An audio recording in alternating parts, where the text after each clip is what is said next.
Nasaan si baby? Hindi ko po alam. Anong hindi mo alam? Di ba sabi ko puntahan mo? Oo nga po, pinuntahan ko. Pero hindi niyo po sinabi na kamusta niyo.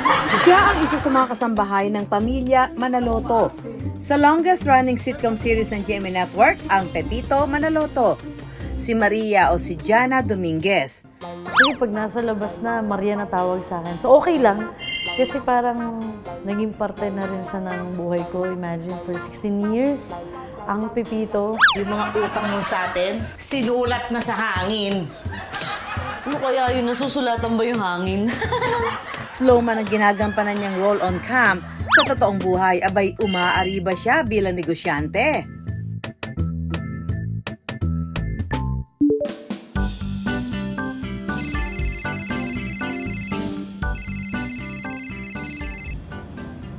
Hello po. Si Susan Enriquez to. Casa Tres ba to? Si Maria po. Oo nga, Casa Tres ba to? Oo nga po. Si Maria nga po to. Kulit.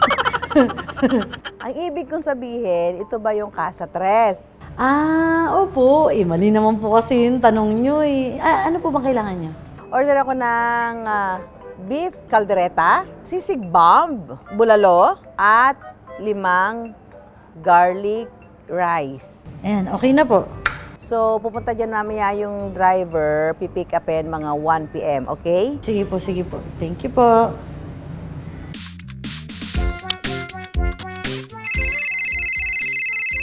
Hello po. Maria, bakit listahan lang yung binigay mo doon sa driver? Nasaan yung mga order ko? Sabi niyo po kasi ilista lang, hindi niyo naman po sinabi lulutuin. Tumina, Maria. Maubos pasensya ko sa'yo. Ay, masarap po yan, ma'am. Kaso wala po kami yan dito eh.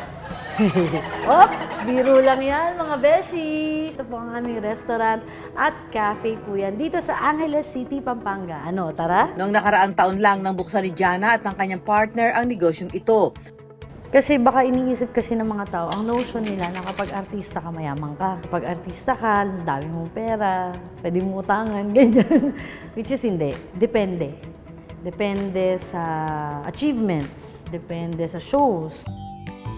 Lumalaki na rin daw ang kanilang pamilya kaya kailangan na nilang magdoble kayod. Yun yung goal, yun yung end goal. Na even though malaki na yung mga anak namin, may mga anak na rin sila at pwede nilang ituloy yung negosyo. Ipinangalan din niya ito sa kanilang mga anak na babae.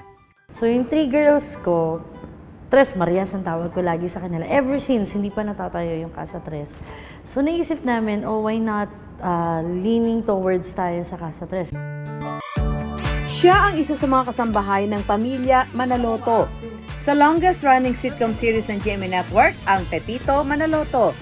Si Maria o si Jana Dominguez. Ano kaya yun? Nasusulatan ba yung hangin?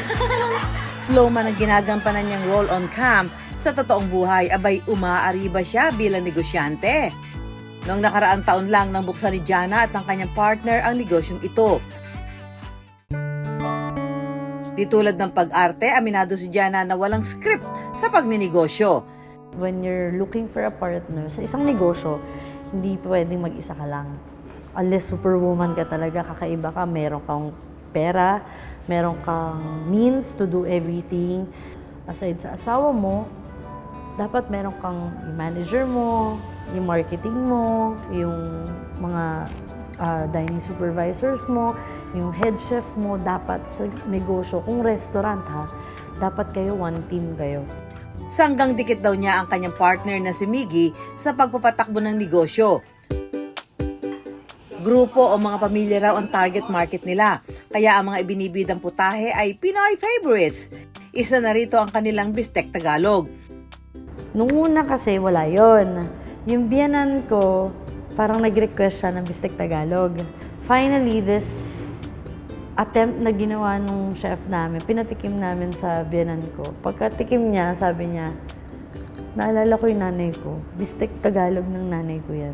We decided na lagyan natin to sa menu. Meron din silang bagnet, kare-kare, na mula pa sa Ilocos ang bagnet. Always present din daw sa orders ng kanyang suki ang kanilang bulalo. Ubus lagi ang bulalo shanks namin.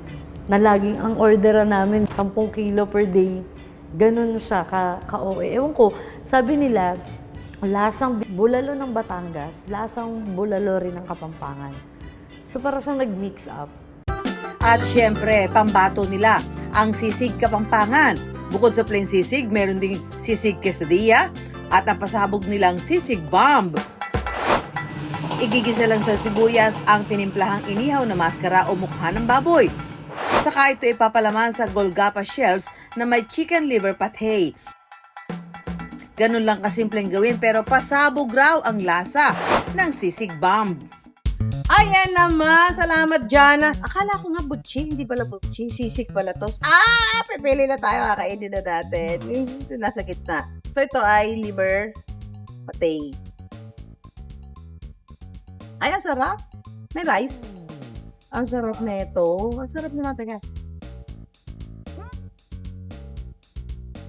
Para tuloy iniisip mo, kumakain ka ng lechon. Kasi parang salsa yung lasa na itong liver pati eh. Parang salsa ng lechon, matamis-namis. Tapos eto naman, yung parang pinaka-lechon. So, para may sisig ka na, may lechon ka pa. May mga pambato rin silang drinks. Ang Navis Coffee for Iza, Ferrero Mocha, at Matcha Latte. May isang bagay doon na natutunan si Jana mula sa pag-aartista na nagagamit niya ngayon bilang negosyante. Yung kapal ng mukha. Kasi before nagsa-start ako, mahihain din ako. And then that's the time na parang tatansyahin ko, parang gusto ata makipagkwentuhan. Or ganon. So, ang ginagawa ko, nilalapitan ko. Doon ko na-adapt yung pagiging artista, yung paano maging people person, kailangan makipagtsikahan, na hindi ka nakikipagplastikan. Nitong Enero, may nag-book daw ng reservation sa kanyang restaurant. Si Mickey, nagwawala yung babae, galit na galit. Sabi niya, I'm here na at Casa Tres, ganyan-ganyan, may reservation, ganyan-ganyan. Ngayon, ending, sabi ni Mickey, Sa Mandawi Bay. nasa Mandawi Bay daw siya. So, nasa Cebu daw siya. Fault ko ba talaga? May ganun kaya ang ginawa ko, nag-video agad ako na parang, anong gagawin mo kapag sinabi nung guest mo, andito, tapos andito naman kami, babalik mo ba yung reservation or hindi? Though, that moment, binalik namin. Kasi parang, for a 1,000, for your peace of mind, wag na natin anuhin. Hindi ko naman siya sinisisi.